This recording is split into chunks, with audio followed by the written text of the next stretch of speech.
పోతులూరి వీరబ్రహ్మేంద్ర స్వామి 332వ ఆరాధనోత్సవాలను ఘనంగా నిర్వహించారు. సజీవ సమాధి అయిన రోజు కావడంతో అమీర్పేట్కు భక్తులు పెద్ద ఎత్తున తరలివచ్చి సమాధిని దర్శించుకుంటున్నారు. ఈ కార్యక్రమంలో విశ్వకర్మ కమిటీ అధ్యక్షుడు వడ్ల కుమారాచారి, ఉపాధ్యక్షుడు పసునూరి వెంకటాచారి, ప్రధాన కార్యదర్శి పసునూరి వెంకటేశ్చారి తదితరులు పాల్గొన్నారు.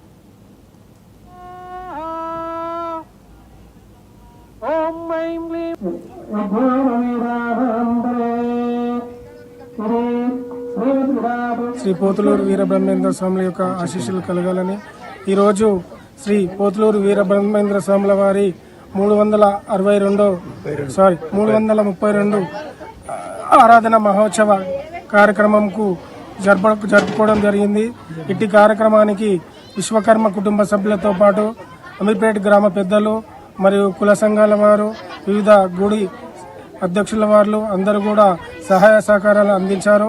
వారికి కూడా మా విశ్వకర్మ కమిటీ తరఫున ప్రత్యేకమైన ధన్యవాదాలు తెలియపరుస్తున్నాము. ఈ యొక్క పోతులూరు వీరబ్రహ్మేంద్ర స్వామి కాలజ్ఞానము ఇప్పుడు జరిగేది, భవిష్యత్తులో జరిగేది మరియు ముందు జరిగే అన్ని విషయాలు కూడా ఎప్పుడో శ్రీ పోతులూరు వీరబ్రహ్మేంద్ర స్వాముల వారు తెలియపరిచినారు.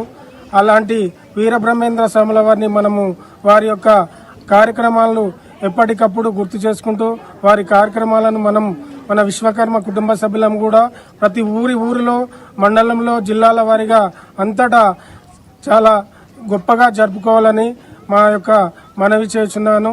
ఇట్టి కార్యక్రమం దిగ్విజయం చేసినందుకు మరొకసారి విశ్వకర్మ కుటుంబ సభ్యులకు, ఇక్కడికి విచ్చేసినటువంటి విశ్వకర్మ కుటుంబ బంధువులందరూ కూడా మా యొక్క ప్రత్యేక ధన్యవాదాలు తెలియపరుస్తున్నాము. శ్రీ పోతులూరు వీరబ్రహ్మేంద్ర స్వాముల యొక్క ఆశీస్సులు కలగాలని ఈరోజు శ్రీ పోతులూరు శ్రీమద్ విరాట్ పోతులూరు వీరబ్రహ్మేంద్ర స్వామి వారి ఆరాధన మహోత్సవ కార్యక్రమం జరిగినందుకు చాలా సంతోషంగా ఉంది.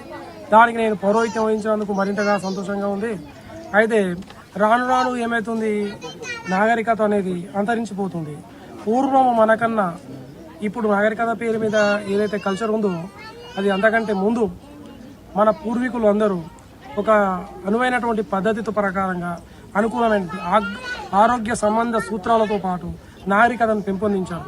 ఉదాహరణకు కడపకు పసుపు రాయడం, దానివల్ల ఏంది, క్రిమి కీటకాలు ఇంట్లోకి రాకుండా ఎటువంటి అనారోగ్యం మనుషులకు రాకుండా ఉండడం కోసం అందులో ఉన్నటువంటిది అర్థం. అది దానివల్ల ఏంది, ఒక ఆచారం పేరు మీద కడపకు పసుపు రాయాలి, అలా రాయడం వల్ల మంచిది అని చెప్పి, మంచిదంటే ఇది ఆరోగ్యంగా ఉండడం కోసమే.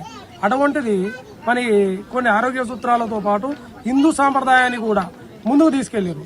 అదేవిధంగా ఈ రోజులలో మన వాళ్ళు కూడా, మనకు సంబంధించిన హిందువులందరూ కూడా ఏకదాటి మీద నడుస్తూ హిందూ సాంప్రదాయాన్ని ముందుకు తీసుకెళ్ళాలి. ఆ కాలంలో అంటే దాదాపు బ్రహ్మంగారు కాలజ్ఞానం రచించింది ఎప్పుడు, 400 సంవత్సరాల పూర్వమైన కాలజ్ఞానం రచించిండు. 400 సంవత్సరాల పూర్వమైన కాలజ్ఞానం రచించి 85 సంవత్సరాల ఏజ్ ఉన్నప్పుడు మరియు వైశాఖ శుద్ధ దశమి నాడు సజీవముగా జీవసమాధి పొందిన పర్వదినం అన్నమాట. అతని జ్ఞాపకం చేసుకుంటూ ఈరోజు అతని ఆరాధన నిర్వహిస్తున్నాం. శ్రీమద్ విరాట్ పోతులూరి